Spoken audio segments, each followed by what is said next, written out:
Houston, I've spent my entire career fighting for you. A television ad from Representative Sheila Jackson Lee, who is running for mayor of Houston, is urging voters to head to the polls. But on the wrong day. Lee and opponent Texas Democratic State Senator John Whitmire are facing off in the mayoral runoff election, which will take place on December 9th. And I am. However, Lee's recent ad tells voters to head to the polls on or before December 7th. Lee and Whitmire advanced to the runoff after the general election on November 7th.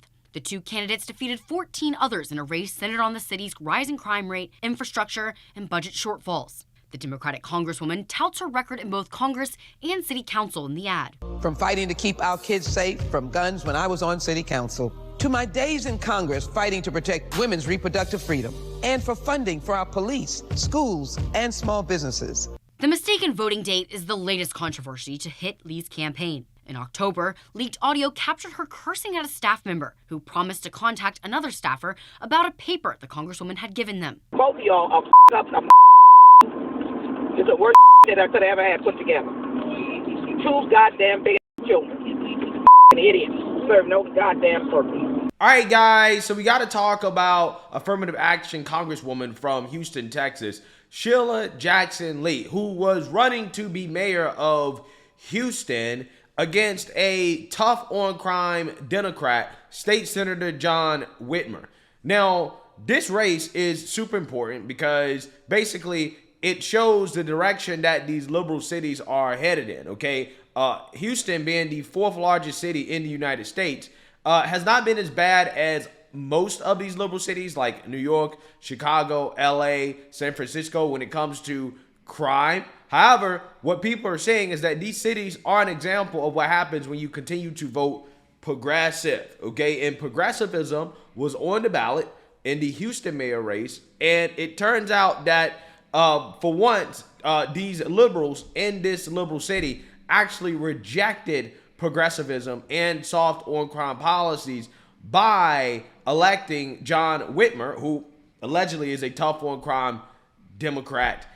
They elected him over Sheila Jackson Lee, okay? And I'm talking about this was a landslide victory, okay? Miss Sheila Jackson Lee got blown out. She got destroyed. And probably part of the reason why is that she told people to vote on the wrong day leading up to the election. So, I mean, again, this was just the natural consequences of being a dummy. Take a look. Again, with election results that continue to come in at this hour. Thanks for joining us. I'm Marcelino Benito. A new mayor is headed to Houston City Hall. After representing Houston in the Texas legislature for 5 decades, John Whitmire has been elected the 63rd mayor of the city of Houston. The Associated Press calling the runoff race between Whitmire and Congresswoman Sheila Jackson Lee. Here's a look at the vote as it stands right now. Whitmire with a comfortable lead, 64% to Jackson Lee's 36%. We have live team coverage tonight. Sherman Chow is at Harris County Election Headquarters at NRG Park. Devon Roming is with Sheila Jackson Lee. But we begin with Maria Aguilera with the Whitmire campaign. Maria, you talked to the mayor-elect tonight. What did he tell you? Marcelino, I spoke with Mayor-elect Whitmire about an hour ago before he addressed his supporters tonight. He tells me he is fired up and ready to get to work to fix the issues he says he knows Houstonians are facing, like high water bills. And now here, this watch party quickly turned into a victory party after the Associated Press named him the winner of the Houston mayoral race. That was just an hour after polls closed tonight.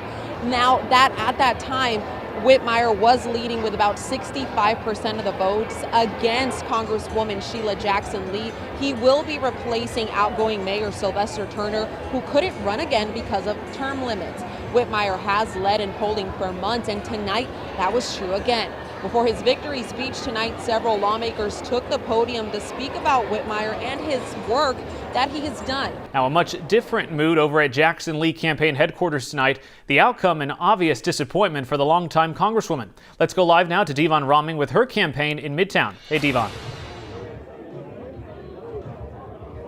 Well, Marcelino, believe it or not, it's a party here at the Ensemble Theater here in downtown Houston, despite tonight's results. In fact, the Congresswoman herself is still here mingling with some of her supporters. She just took to the stage here moments ago to thank her supporters and to let them know that her work serving the people of Houston isn't over despite her loss to Senator John Whitmire. Songs like I'm Every Woman and Ain't No Stopping Us Now were blasting just before the Congresswoman took the stage. This room, was full of so much optimism earlier this evening, even though her supporters knew she was coming into this runoff as the underdog. Here's a little bit of what she had to say, though, during her concession speech this evening. Our work is not completed. This was a journey. I am a public servant. And being a public servant, you never stop working. I hope you will allow me to continue to work and serve you as I have done in the past, because that is what I will do. Yeah, so you seen that, you heard that, right? So this affirmative action dummy got blown out in her race, okay, by a tougher on crime, moderate Democrat. And I think that her career has come to an end, okay? She's 73 years old. I think that Miss Sheila Jackson Lee should step down, right? Just do not continue to run for office. You're 73 years old. Call it a career, please, right? Please. These people do not know when to retire, when to stop, okay? You're done. You're washed, right? You just got rejected in a landslide, okay? Apparently coming out here telling people you want to give them reparations is not good enough, right? Especially when you're making stupid mistakes, like telling people to vote on the wrong day. Which again, that's just a symptom of a much larger problem, probably with her campaign and her organization as an individual, because, she was the congresswoman that just had these tapes leaked of her cursing, right? Potty mouth cursing at her staffers. I mean, it sounds like verbal abuse, right? You took a piece of paper from that woman regarding something that was over at Duncan Tail. Where is it? What date was it?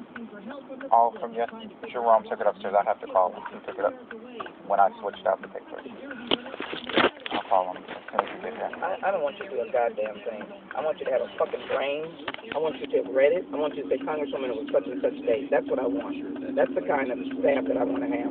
So some stupid other motherfucker did it, and I don't have the information. Nobody sent me the information. I need to ensure my schedule. And, if Boo-Boo did it, shit-ass did it, fuckface did it, and nobody knows a goddamn thing in my office, okay? Nothing.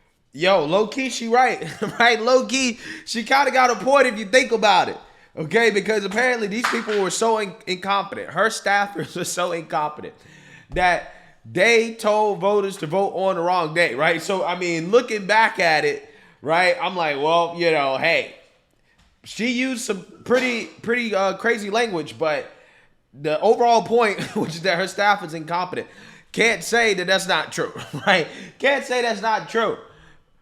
But hey, at the end of the day, she's the one that hired him, okay? She hired him, and ultimately she has to take the responsibility for how incompetent her staff was, right? I mean, it is what it is. All these things leading up to this mayor race did not help her out, right? And I am glad that finally we have a major liberal city that has rejected progressivism, okay? Because what we've seen before in the past is that even when you can clearly see that progressivism isn't working, the people there will continue to vote progressive just because the candidate is black, right?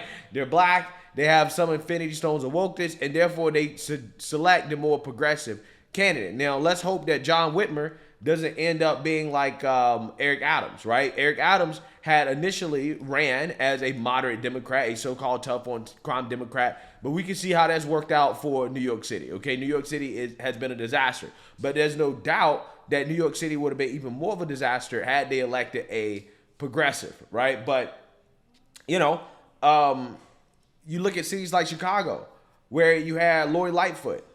Now, Lori Lightfoot was a progressive, and the city was a disaster. Now, you would think during the mayor race that they would, select the moderate, tough on crime Democrat, but they didn't do that. They actually went with Brandon Johnson, who was more progressive than Lori Lightfoot, and look at the result, right? It's been an absolute disaster, Okay, LA, the same thing.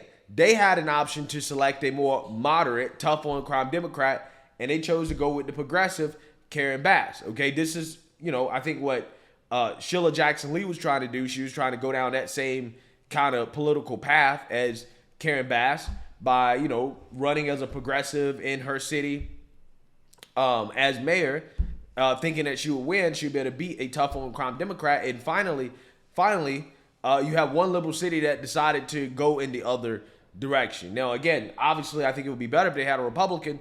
But hey, I guess having a moderate Democrat that, claims to be tough on crime is, I guess that's better than nothing, right? I guess that's better than having a progressive, okay? Hopefully, this shows a shift in the voting habits of some of these voters in these big liberal cities where they're rejecting woke progressivism because they're seeing the results, right? They're experiencing the consequences of being soft on crime, okay? And they're now finally realizing, okay, we need to vote in the other direction if we ever want to, get back to having some sanity, right? Some decency in these cities, right? So I am very happy that the citizens of Houston rejected Sheila Jackson Lee. And I hope that this is the end of her political career, okay? Because she definitely should not have been elected in the first place. But hey, let me know what you guys think. Make sure you like, comment, and subscribe. Most importantly, share a Black conservative perspective. Peace.